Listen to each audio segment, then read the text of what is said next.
Hey, good afternoon. Kyle T. Mosley of HBCU Legends on SI.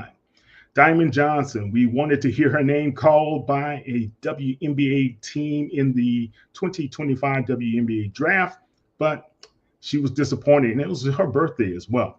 But she's got some great news now. She's been invited to the Minnesota Lynx camp, their training camp, to be able to compete for a role on their roster. And Diamond Johnson, we know she could be able to ball with the best of them. She proved that at the Libby's College women's basketball game where she was the MVP of the game, scoring 21 points. 17 of those came in the second half, guys. And she hit the winning shot for her team, Team Miller. But the thing about Diamond Johnson, all the accolades and all the great news that has just poured out, it's well deserved.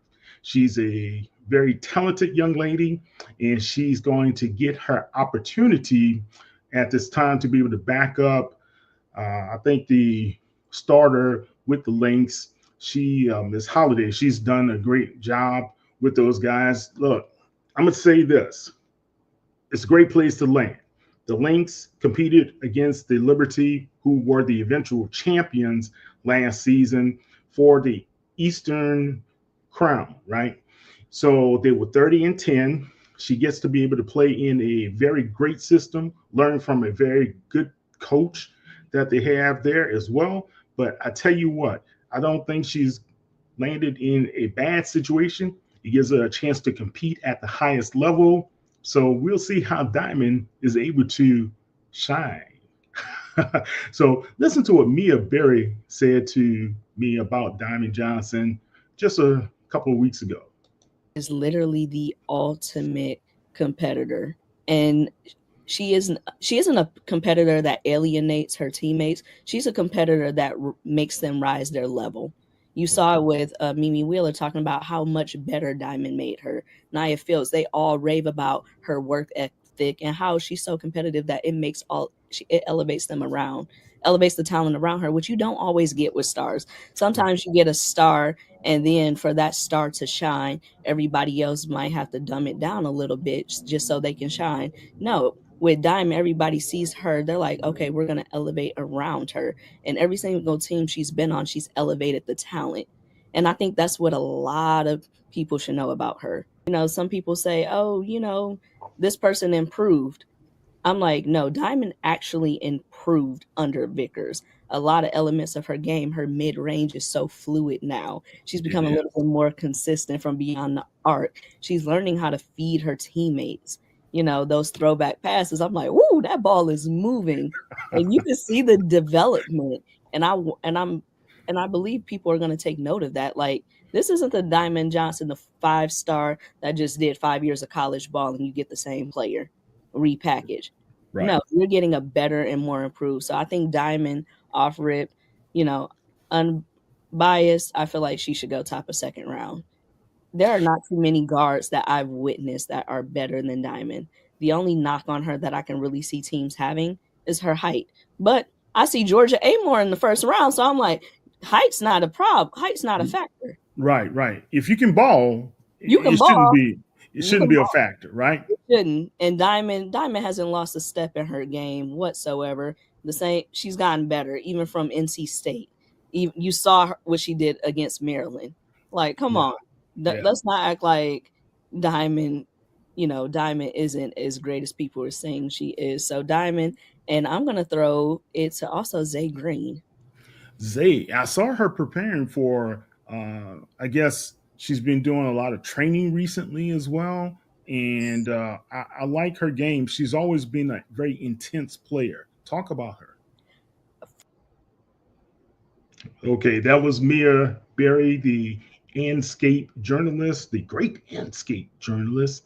And we talked about Zay Green. This is Zay and Diamond going head to head when Norfolk went down to Alabama and played those guys in a tough game. Zay Green, she was drafted. And if you don't know her background, she comes out of Arkansas Pine Bluff when she played for Dawn Thornton, who's now over at Alabama A&M.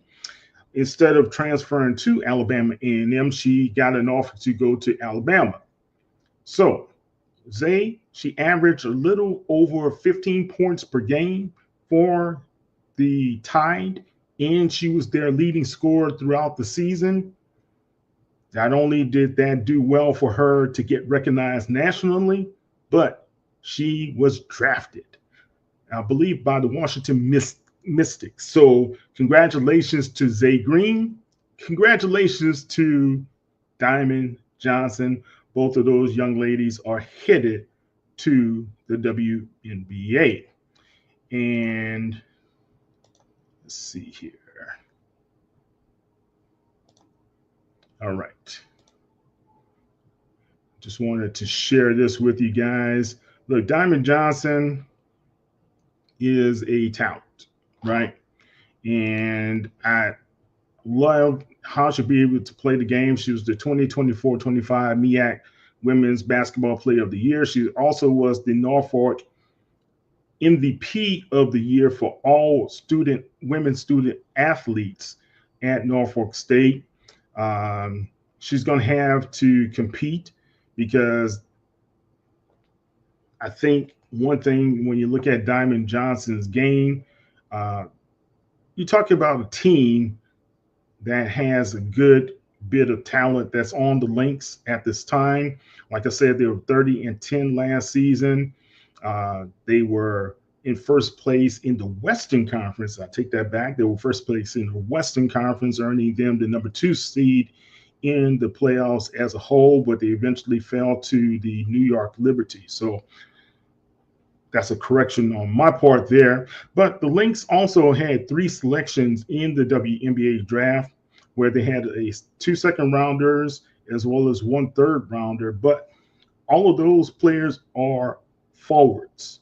So right now, Courtney Williams is the starting guard for the Lynx. She's averaging 11.1 points per game, 4.7 rebounds, and right now she is their leader. Now her backup, Natisha Heiderman, she was able to contribute off the bench. She played all 4 games for those guys. She just re-upped and signed a 1-year contract this offseason that's worth $135,000 to be able to play as a backup. So that's Diamond's main competition right there. So Diamond Johnson, who played out of Newman Goretti High School that is located in Philadelphia. She started her career with Rutgers back in 2020. She transferred to NC State in 2021, and then eventually 2023, I believe, she transferred over to Norfolk State. Okay, guys, so congratulations to Diamond. And she's going to be spotlighted by a lot of different teams, of course. And congratulations to her, as well as the program that Larry Vickers was able to establish at Norfolk State University. Now he's over at Auburn as their head women's basketball coach. I'm Coyote Mosley of HBCU Legends on SI. You go to hbclegends.net. That'll take you directly to our HBCU Legends articles that we have on the network for Sports Illustrated. Now, a couple of breaking things also. Shannon Sharp, the HBCU Legends out of Savannah State, the media personality who was up for $100 million podcast deal before the news broke of the alleged sexual assault. He admits, as well as the young lady admits, it was a consensual relationship. But Tony Busby, who is the attorney out of Houston, Texas, who is well known for representing the ladies who were suing Deshaun Watson.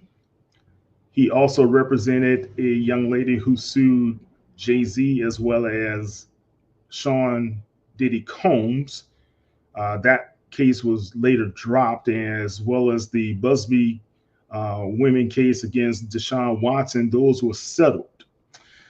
At this time, he's stepping aside from First Take as being a contributor with Stephen A. Smith on ESPN. That was the announcement that came out today by Shannon Sharpe himself. Where does that leave Sharpe? Where does that leave his possibility of coming back? Well, he said he's projecting to be able to come back by preseason time. Hopefully, this whole matter is clear, I believe, in his opinion. It's going to be tough. And when you talked about the allegations and the type of allegations that have been put forth, that the public opinion has been very, very tough to be able to deal with at this time for Shannon Sharpe. So, turning our attention back to Diamond Johnson, she starts on tomorrow with the Minnesota Lynx, and she will be in training camp with those guys. I think they do at least a week or two.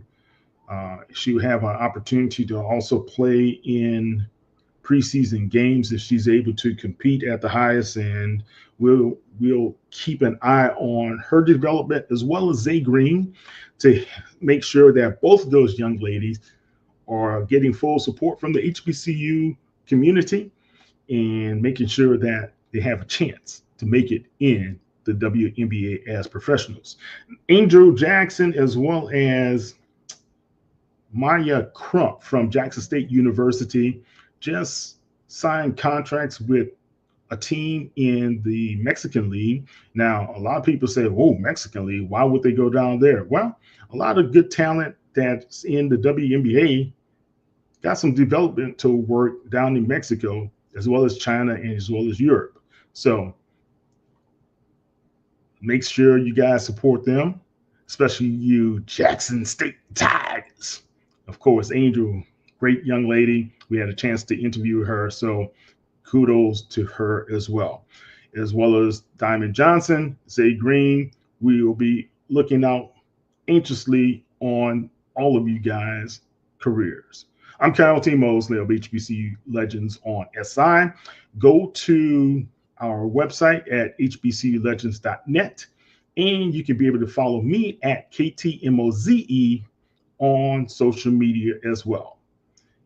Don't forget, like the button, smash the button up, smash the subscribe, follow us. We got more content that will be coming your way. This is breaking news. I've been sitting on this since last night when I learned of Diamond Johnson being invited to training camp. The team wanted to break it, gave them the opportunity, but it's directly breaking news directly from us at HBCU Legends on Sports Illustrated site. Kyle T. Mosley, you guys have a good one. We'll talk to you later.